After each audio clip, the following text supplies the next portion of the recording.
What a calamity of errors.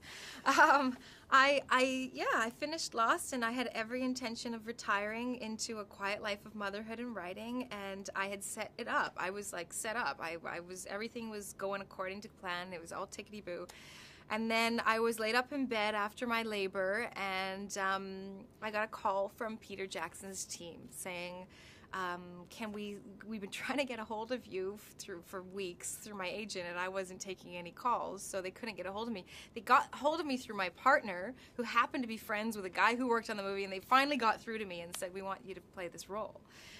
And The Hobbit was my favorite book as a kid, and the Sylvan Elves were my favorite characters in the book, and I used to fantasize about being a Sylvan Elf, and they said, we want you to play a Sylvan Elf, and I turned to my partner and I was like, I can't say no. I have to do this. I have to do this. So within 3 months of having my first child, I was back at work, and that was not in the plan.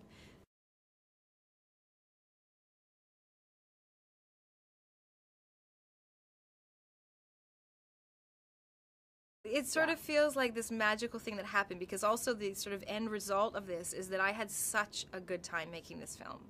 I had such a positive experience that it's kind of made me realize, oh, there could be a way that I could really love this job, and if I just, if I end up working with the right people on the right projects, it can be really rewarding.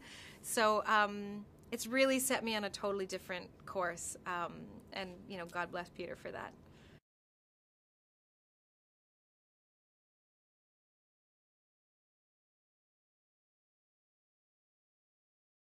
Yeah, and I've also, one of the great things that came out of going to New Zealand and working with Peter was I met this incredible illustrator who has illustrated my first children's storybook.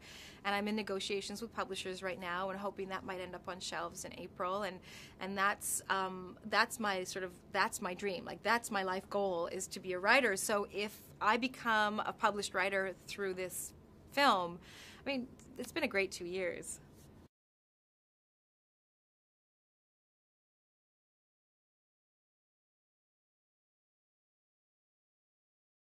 Yeah, Tauriel's costume was one of the things we knew we had to accomplish. Was, of course, she had to be feminine and she had to be elven, but she was she is the head of the Elven Guard. She's the head of the Sylvan Guard, and as a result, she also has to be prepared for battle at any moment. So we were bringing in elements of sort of military almost attire, and so she wears this. I keep forgetting what they called it. There's like a specific name for it, but it's this leather breastplate essentially, and all of Tauriel's clothing is made out of either leather or suede, so it's very durable and very strong and protective.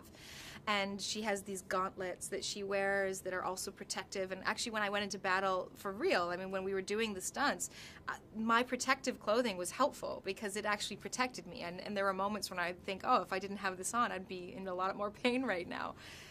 So that was Tauriel's look. It had to come from a sort of a militant place.